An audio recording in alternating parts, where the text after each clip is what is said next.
중세시대 궁에서 왕을 즐겁게 해주는 한 광대가 있었습니다. 그는 문득 지금보다 더 나은 삶을 살고 싶다는 마음이 간절해졌습니다. 부자가 되어 호화로운 삶을 누리고 싶었고 무엇보다 그는 타인의 존중을 얻고 싶었습니다. 하지만 사람들은 그를 천한 광대라면서 늘 손가락질하고 수군거렸죠. 고민 끝에 광대는 왕에게 이 소원을 이야기했습니다. 왕이라면 자신의 더 나은 삶을 위해서 뭐라도 해줄 수 있을 것이라고 생각한 것이죠. 광대의 소원을 들은 그 왕은 그가 여러 해 동안 즐겁게 해준 것을 높이사 그의 소원대로 많은 부를 하사했습니다.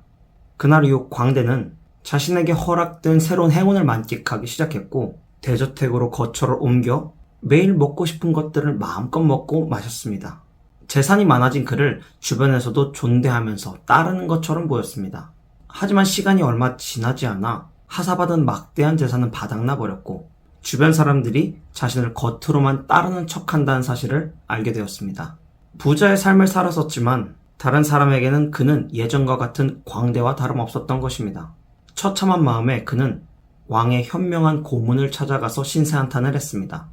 그러자 고문은 가볍게 웃으며 포도주가 가득 담긴 단지와 그 옆에 포도주 잔을 가리켰습니다. 그리고 이렇게 물었습니다. 저 작은 포도주 잔에 단지에 가득 담긴 포도주를 담을 수 있겠습니까? 광대는 대답했습니다. 불가능합니다. 그러자 현명한 고문은 이렇게 이야기를 마쳤습니다. 그렇습니다. 불가능합니다. 당신의 그릇 또한 당신의 소원을 담아내기에는 너무나 작습니다.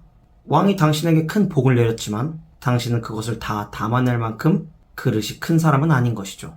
이 영상을 보고 있는 당신은 부자의 그릇을 원하는 사람입니까? 아니면 모래알처럼 사라져버릴 종이 쪼가리를 원하는 사람입니까? 당신의 인생의 불안을 평안으로 김피스입니다. 오늘은 보드셰퍼의 이기는 습관을 토대로 그릇이 큰 사람이 되지 못하는 이유, 결국 성공할 수 없는 이유 6가지에 대해서 이야기 드리겠습니다. 첫 번째, 오만함입니다. 오만한 사람은 질문보다 답변을 좋아합니다. 늘 앞에 나서서 자신을 과시하죠. 괴테는 이렇게 말했습니다. 사람은 누구나 의미 있는 존재가 되고 싶어 한다. 하지만 그 준비를 하고 싶어 하지는 않는다. 모르는 것을 질문하기보다 아는 것을 드러내고 싶어 한다. 성장하는 사람은 드러내는 사람이 아니라 질문하고 배울 준비가 된 사람이다. 두 번째, 무지함입니다. 무지한 사람들의 공통점은 편견을 가지고 있다는 것입니다. 그 편견을 통해 세상을 바라보죠. 그러다 보니 다른 사람의 업적을 운이 좋았다, 시기가 좋았다 라는 등 평가절하하기 일쑤입니다. 하지만 우리가 알아야 할 것은 엄청난 실력을 갖춘 사람만이 운을 통제할 수 있다는 사실입니다. 축구 꼴찌팀이 1등 팀을 이길 수도 있습니다. 하지만 그런 기적 같은 일이 발생하는 것은 행운만으로는 불가능합니다. 꼴찌팀이 자신들만의 각고의 노력과 그것에 더해진 운으로 아무도 예상하지 못한 결과를 만들어낸 것이죠. 하지만 또 분명한 사실은 독일이나 브라질 축구 대표팀에게 승리할 수 있는 아마추어 축구 동호회는 이 세상에 존재하지 않는다는 것입니다. 성공하기 위해서는 성공이 운과 실력에 모두 영향받는다는 것을 알아야 하고 남의 성공을 바라볼 땐 편견을 거두고 스스로는 성공 확률을 높여가기 위해서 날마다 노력해야 한다는 것을 알아야 합니다. 성공하지 못하는 이유 세 번째, 허영심입니다. 허영심이 많은 사람들은 지나치게 자신을 꾸밉니다. 타인의 눈에 자신이 좋아 보이도록 만들기 위해서 막대한 에너지를 낭비하죠. 그러다 보면 의미 있는 결과를 만들어내는 데 사용할 에너지가 부족해집니다. 실제로 뛰어난 지능과 노력을 겸비한 사람에게는 허영심이라고는 찾아볼 수 없습니다. 네 번째는 불안입니다. 불안이 큰 사람들은 끊임없이 부정적인 결과를 상상합니다. 자신이 원하지 않는 무언가에 계속 집착하고 집요하게 나쁜 상상을 하기 때문에 그중 일부가 정말 현실로 일어난 것처럼 행동할 때도 있습니다. 일정량의 불안은 나태와 안위를 경계하는 데 좋은 에너지가 되지만 지나친 불안은 언제나 변화를 가로막습니다.